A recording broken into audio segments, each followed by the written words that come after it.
Episode 34। रात के उस सन्नाटे में जब पूरा शहर नींद में डूबा हुआ था, हवा में एक अजीब सी बेचैनी तैर रही थी। चांद बादलों के पीछे छुपा हुआ था, जैसे वो भी इस रहस्यमयी रात का हिस्सा बनना चाहता हो। महल के ऊंचे दरवाजों के पीछे हल्की हल्की रोशनी झिलमिला रही थी। अयान खिड़की के पास खड़ा था। उसकी आंखों में बेचैनी और माथे पर तनाव साफ झलक रहा था। उसके हाथों में वो पुराना कागज था जो उसने पिछले ही दिन लाइब्रेरी के गुप्त हिस्से से पाया था। उस कागज पर लिखी इबारतें उसकी रूह तक को हिला देने वाली थीं। क्या ये सब सच हो सकता है? उसने बुदबुदाते हुए खुद से पूछा। कागज पर साफ लिखा था कि उस परिवार की बर्बादी की वजह सिर्फ बाहरी साजिश नहीं थी, बल्कि कोई अपना ही था। पीछे से कदमों की आहट सुनकर वो अचानक संभल गया। अयान, नूर की धीमी आवाज ने सन्नाटा तोड़ा। वो पास आई, उसकी आंखों में चिंता थी। तुम अब भी जाग रहे हो? सुबह से ही तुम अजीब बर्ताव कर रहे हो। कुछ छुपा रहे हो मुझसे, है ना? अयान ने कागज को मुट्ठी में कस लिया और धीमे स्वर में बोला, नूर, कुछ बातें ऐसी होती हैं जिन्हें बताने से पहले 100 बार सोचना पड़ता है। अगर ये सच है तो हमारी जिंदगी पूरी तरह बदल सकती है। नूर उसके और करीब आई। तुम जानते हो, मैं हर राज संभाल सकती हूँ, मुझे बताओ। अयान ने गहरी सांस ली और कांपते हाथों से वो कागज उसे थमा दिया। नूर ने उसे ध्यान से पढ़ा। जैसे जैसे उसकी नजरें आगे बढ़ीं, उसका चेहरा पीला पड़ने लगा। ये कैसे मुमकिन है? उसकी आवाज कांप उठी। यही तो मैं जानना चाहता हूँ, अयान बोला।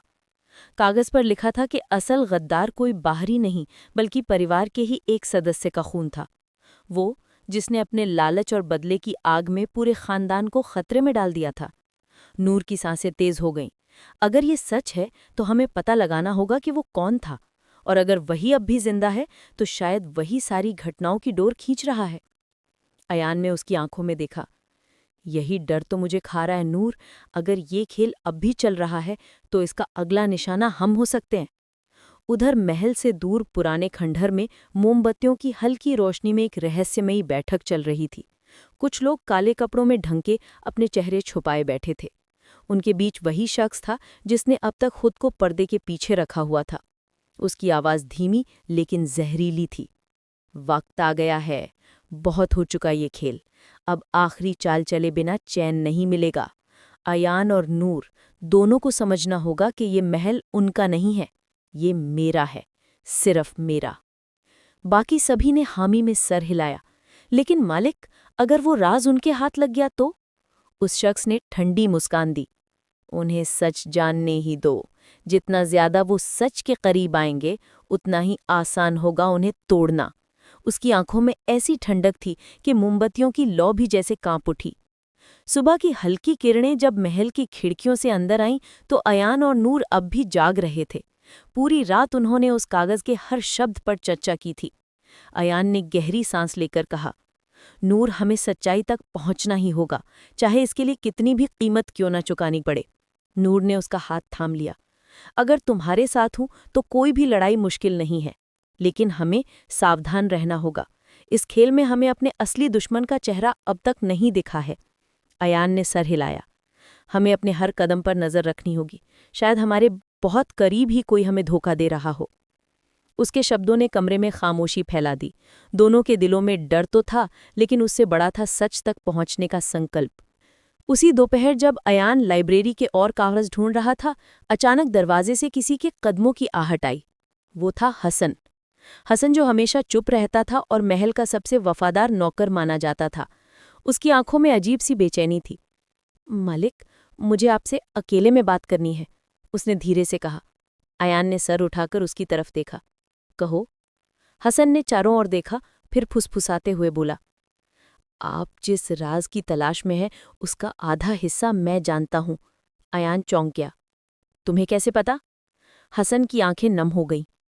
क्योंकि मैंने उस रात सब कुछ अपनी आंखों से देखा था, लेकिन डर के मारे किसी को बता नहीं पाया। अयान का दिल जोर से धड़क उठा। कौन था वो? हसन के होंठ कांपने लगे।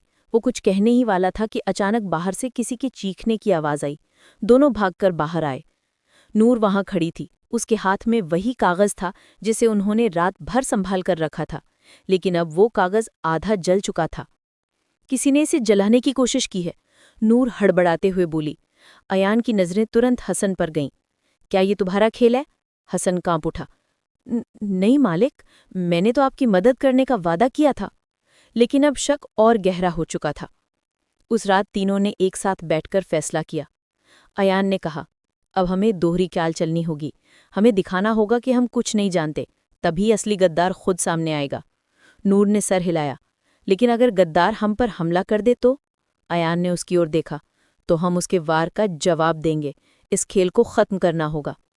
हसन ने कांपती आवाज में कहा, मालिक, आप सावधान रहिएगा, क्योंकि वो लोग सिर्फ आपकी हार नहीं चाहते, वो आपकी जान के पीछे हैं। कमरे में फिर खामोशी फैल गई। मोमबत्ती की लौ कांप रही थी, जैसे आने वाले तूफान की आहट दे रही हो। रात के तीसरे पहर जब सब सो चुके थे, अयान को अचानक कदमों की आहट सुनाई दी। वो चुपचाप उठकर बाहर निकला। गलियारे के अंधेरे में एक परछाई सड़कती हुई आगे बढ़ रही थी। अयान ने उसका पीछा किया। परछाई सीढ़ियों से उतरकर महल के गुप्त तहखाने की ओर जा रही थी। अयान का दिल तेज धड़कने लगा। आखिरकार, उसने धीमे से बुदबुदाया। लेकिन जैसे ही वो उस तहखाने तक पहुंचा और दरवाज़ा खोला, उसकी आंखें फैल गईं। अंदर वही शख्स खड़ा था जिसकी उम्मीद उसने सबसे कम की थी। तो गद्दार, तुम निकले। महल के तहखाने की ठंडी दीवारों के बीच अयान खड़ा था। उसके सामने वही शख्स खड़ा था जिसे उसने कभी शक की नज़र से नहीं देखा था। चेहरे पर रहस्यमयी मुस्कान, आंखों में ठंडापन और हाथ में पुराना भारी सा ताला जिसे उसने अभी अभी खोला था।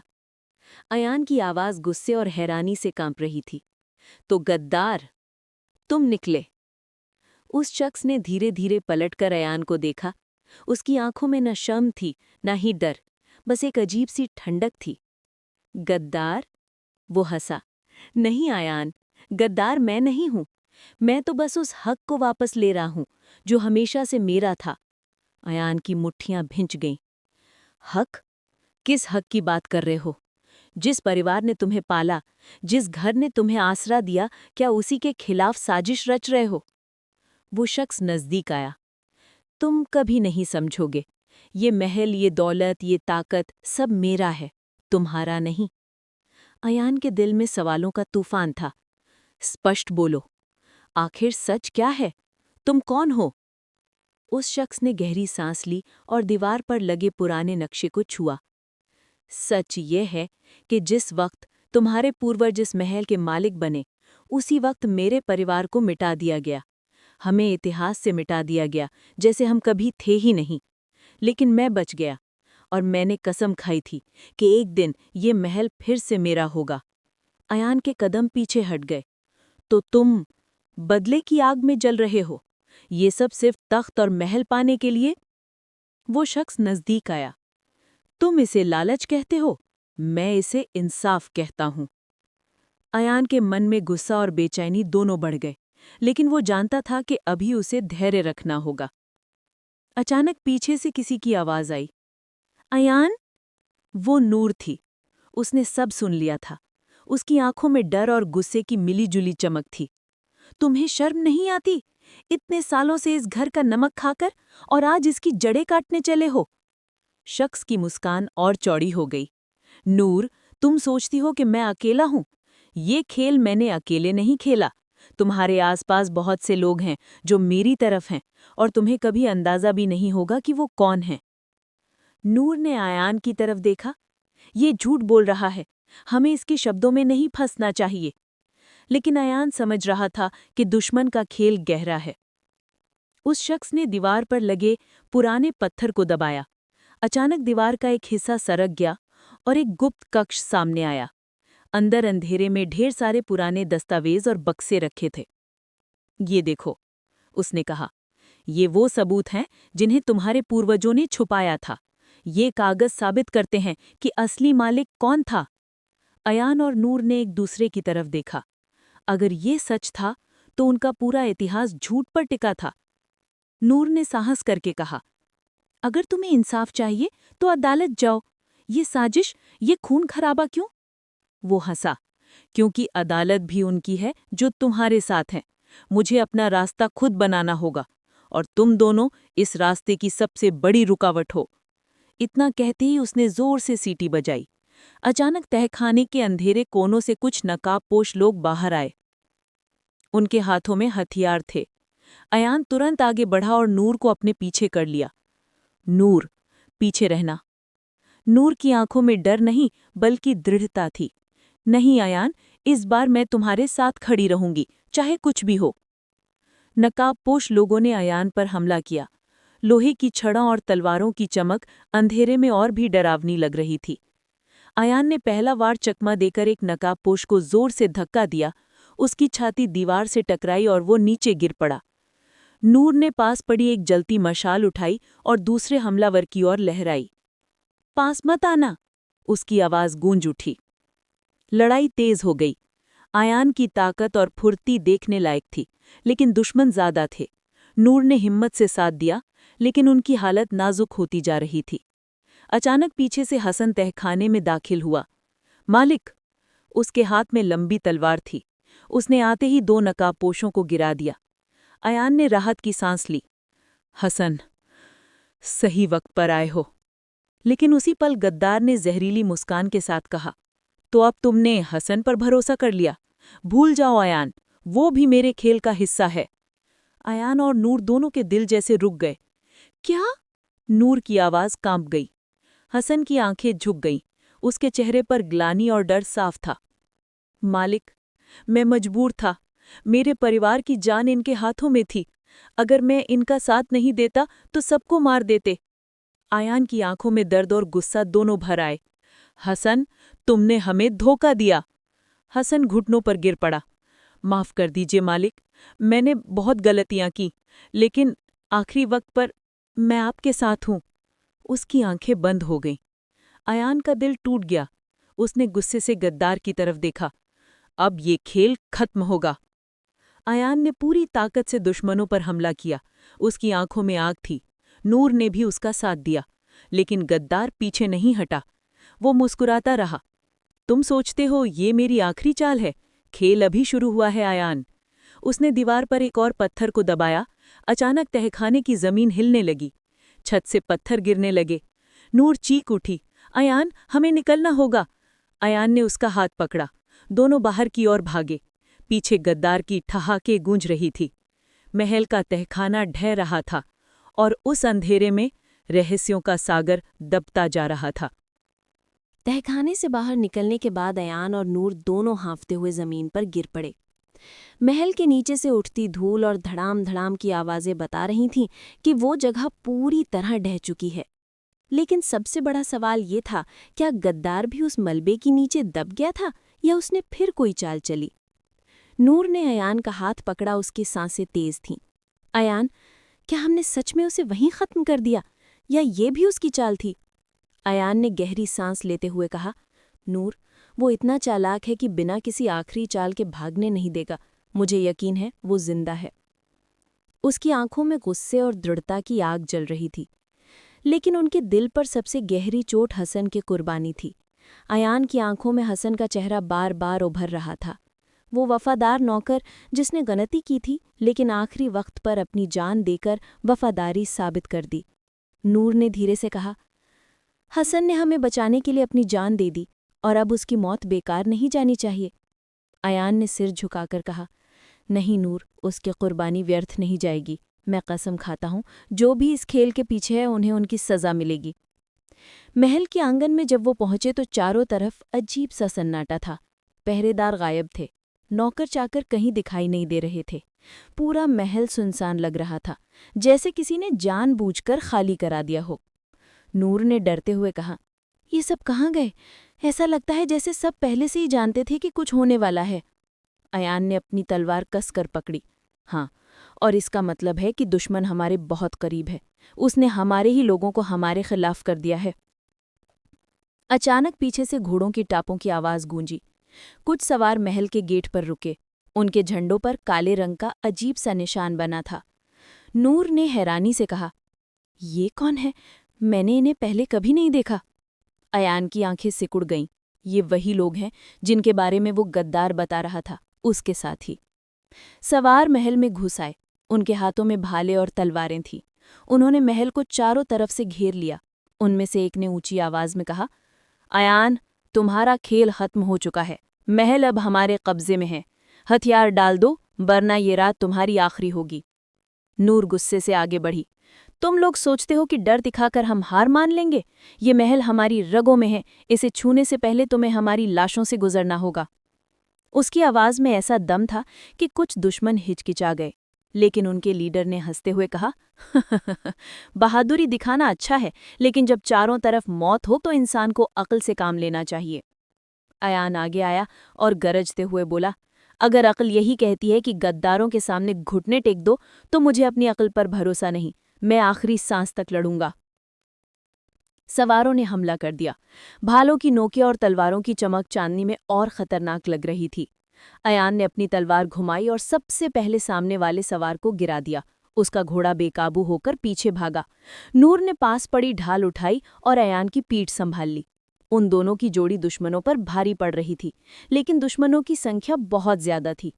अयान, नूर चिल्लाई, हम अकेले सबका सामना नहीं कर पाएंगे। अयान ने दांत भींचकर कहा, हमें वक्त चाहिए ताकि कोई मदद पहुंचे। जब तक दम है, लड़ना होगा। लड़ाई के बीच अचानक महल के पिछवाड़े से तीर चलने लगे। कई दुश्मन घोड़ों से गिर पड़े। अयान और नूर ने पीछे मुड़कर देखा तो वहां फातिमा खड़ी थी, हाथ में धनुष लिए। मैं यहाँ हूं, उसने आवाज दी। तुम अकेले नहीं हो। नूर की आंखों में राहत की चमक आई।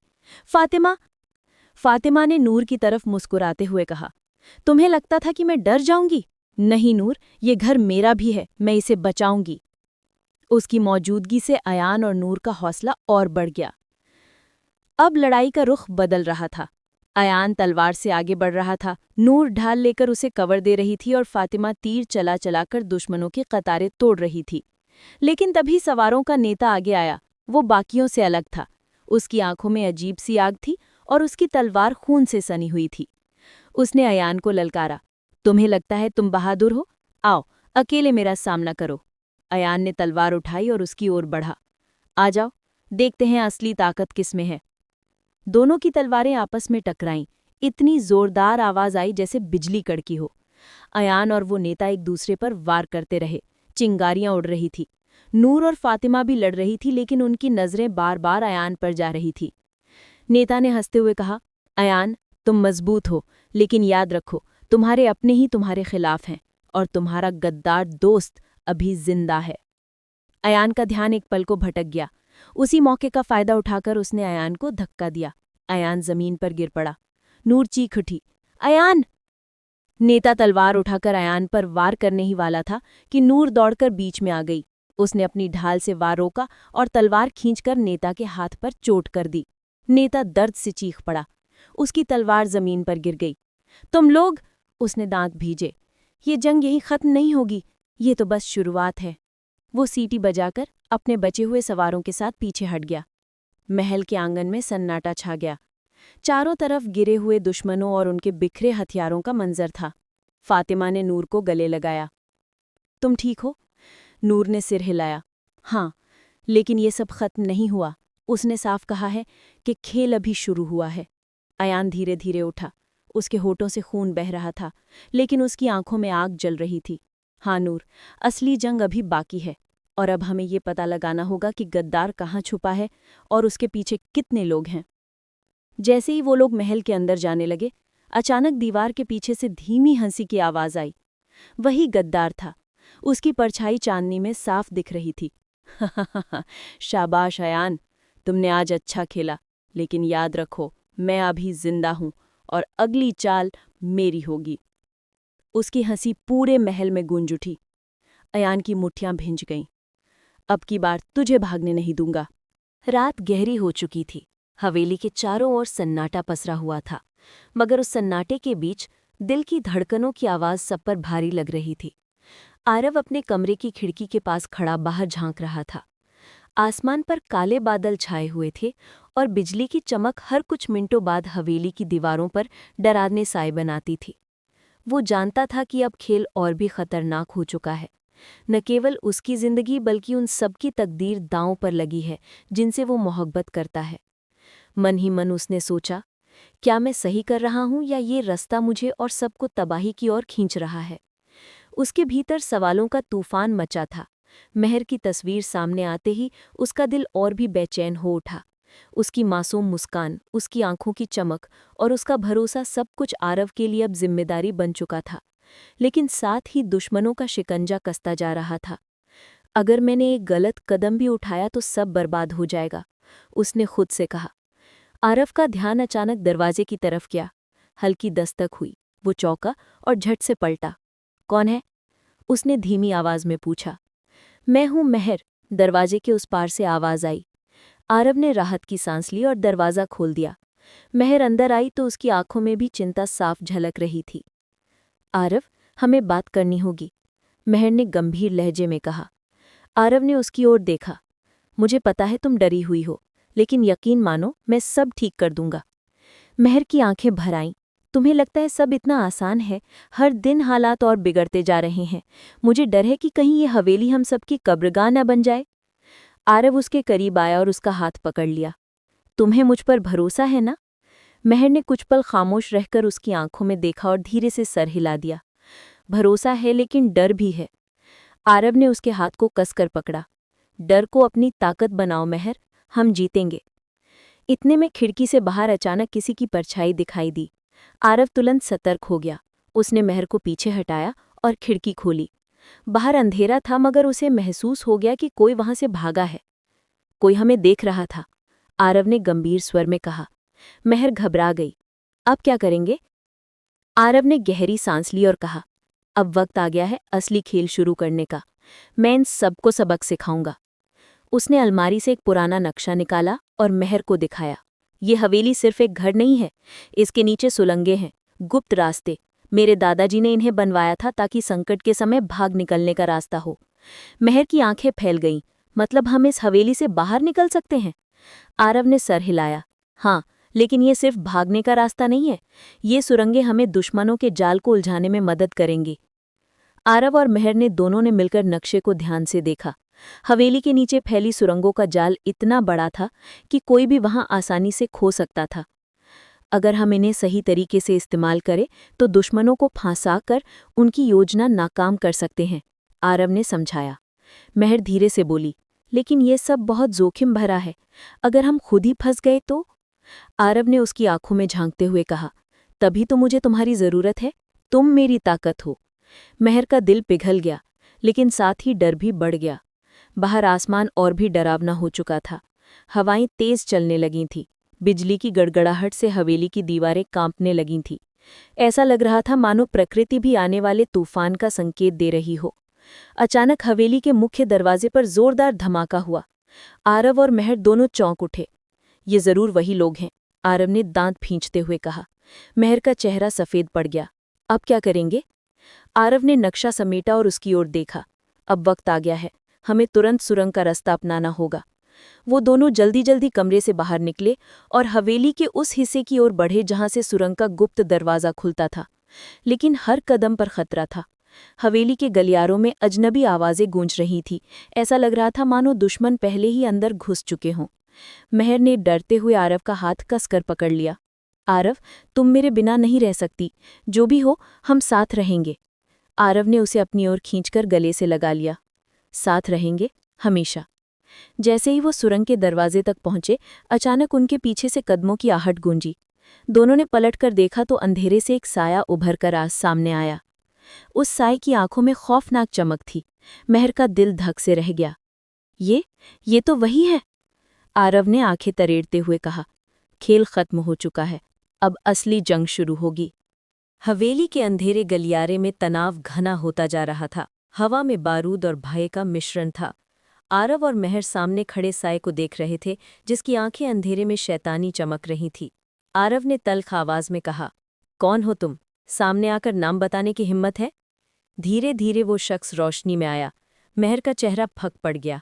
ये तो विक्रांत है। विक्रांत, आरव का सौतेला चचेरा भाई, वही जिसने बचपन से ही आरव से नफरत की और अब हवेली व कारोबार पर कब्जा करने के लिए हर चाल चल रहा था।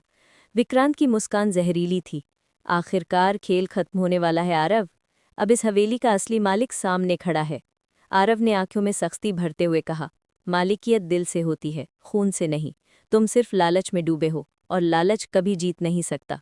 विक्रांत ने हंसते हुए कहा, लालच? ये लालच नहीं, हक है। जो मेरा है वो मैं लेकर रहूंगा, और तुम दोनों, तुम सिर्फ मोहरे हो मेरे रास्ते के। महर ने साहस जुटाकर जवाब दिया, झूठ हमेशा के लिए नहीं टिकता विक्रांत, सच की जीत होगी। विक्रांत ने गुस्से से महर की ओर देखा, तुम्हारी ये जबान ही तुम्हें सबसे पहले मौत के घाट उतारेगी। आरव ने महर को हल्का सा इशारा किया। दोनों धीरे धीरे उस गुप्त दरवाजे की ओर बढ़ रहे थे, मगर विक्रांत सब समझ गया। तो ये बात है, तुम सुरंग का रास्ता इस्तेमाल करना चाहते हो? विक्रांत ने ठहाका लगाया।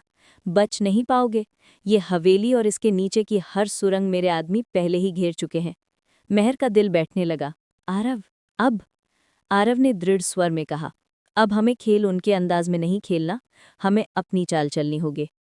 अचानक पीछे से विक्रांत के 4 आदमी प्रकट हुए। सबके हाथों में हथियार थे। हवेली की दीवारों में उनकी परछाइयां लंबी और डरावनी लग रही थी। विक्रांत बोला, अब तुम्हारे पास कोई रास्ता नहीं बचा। हवेली, दौलत और नाम सब मेरा होगा, और तुम दोनों, बस खत्म। आरव ने धीमे स्वर में महर से कहा, डरना मत, बस मेरी बात मानना। महर ने कांपते हुए सिर हिलाया। आरव ने जेब से एक पुरानी चाबी निकाली और जमीन पर रखी। विक्रांत की नज़र तुरंत उस पर गई। ये क्या है? विक्रांत ने पूछा। आरव ने मुस्कुराकर कहा, यही हवेली की असली चाबी है। जो इसे पाएगा वही असली मालिक कहलाएगा। विक्रांत का लालच जाग उठा। उसने अपने आदमियों को इशारा किया और खुद झुककर चाबी उठाने लगा। लेकिन जैसे ही उसने चाबी छुई, फर्श अचानक खिसक गया। एक तेज आवाज के साथ जमीन का हिस्सा खुला और विक्रांत नीचे गिरने ही वाला था कि किसी तरह किनारे से लटक गया। उसके आदमी भी पीछे हटकर घबराए खड़े रह गए। आरव ने ठंडी आवाज में कहा, यह हवेली सिर्फ पत्थरों की नहीं बनी, ये मेरे दादाजी का किला है। यहाँ हर लालची इंसान के लिए जाल है। विक्रांत चिल्लाया, आरव, मुझे ऊपर खींचो। आरव ने कुछ पल सोचा और फिर कहा, तुमने हमेशा मुझे गिराने की कोशिश की, आज किस्मत ने तुम्हें वहीं लाकर खड़ा कर दिया। महर ने आरव का हाथ पकड़ते हुए कहा, उसे मरने मत दो, अगर हम उसके जैसे बन गए तो फर्क क्या रह जाएगा। आरव ने उसकी आंखों में देखा, फिर गहरी सांस लेकर विक्रांत को ऊपर खींच लिया। जमीन पर गिरते ही विक्रांत शर्म और गुस्से से कांपने लगा। तुम्हें लगता है मैंने हार मान ली?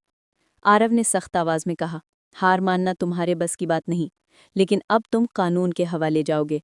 तुम्हारे सारे अपराध सबूतों के साथ पुलिस तक पहुंच चुके हैं। इतना कहते ही हवेली के बाहर से पुलिस के सायरन गूंज उठे। विक्रांत के चेहरे का रंग उड़ गया। नहीं, ये नहीं हो सकता। महर ने दृढ़ स्वर में कहा, ये होना ही था, यही तुम्हारे कर्मों का फल है। पुलिस विक्रांत और उसके आदमियों को गिरफ्तार करके ले गई। हवेली में फिर से सन्नाटा छा गया, मगर इस बार का सन्नाटा राहत भरा था। महर ने गहरी सांस ली और आरव की ओर देखा। आखिरकार सब खत्म हो गया। आरव ने हल्की मुस्कान दी। खत्म नहीं, अब असली शुरुआत होगी। अब ये हवेली डर और लालच का अड्डा नहीं, बल्कि मोहब्बत और उम्मीद का घर बनेगी। महर की आंखें नम हो गईं। और मैं हमेशा तुम्हारे साथ रहूंगी। आरव ने उसका हाथ थाम लिया। हमेशा। अगली सुबह हवेली की खिड़कियों से सूरज की किरणें अंदर आईं। माहौल बिल्कुल बदल चुका था। जहां पहले साय और डर था, अब उजाला और शांति थी। हवेली के पुराने नौकर और लोग खुशी से मुस्कुरा रहे थे। वो सब जानते थे कि अब यह हवेली सही हाथों में है। आरव और महर बरामदे में खड़े आसमान देख रहे थे। आरव ने धीरे से कहा, ये जीत सिर्फ हमारी नहीं, उन सब की है जिन्होंने हम पर भरोसा किया। महर ने मुस्कुराकर कहा, और ये भरोसा हम कभी टूटने नहीं देंगे। हवेली के दरवाजे पर आरव और महर ने 7 कदम रखा। उनके पीछे पुराना अतीत धीरे धीरे मिट रहा था और आगे एक नई जिंदगी उनका इंतजार कर रही थी। आरव ने धीमे आवाज में कहा, अब हमारी कहानी की नई शुरुआत है। महर ने उसकी ओर झुककर कहा, और इस बार कोई हमें अलग नहीं कर पाएगा। दोनों ने एक दूसरे का हाथ कसकर थाम लिया। हवेली के ऊपर सूरज की रोशनी चमक रही थी, मानो सबको आसमान ने उनके नए सफर को आशीर्वाद दिया हो।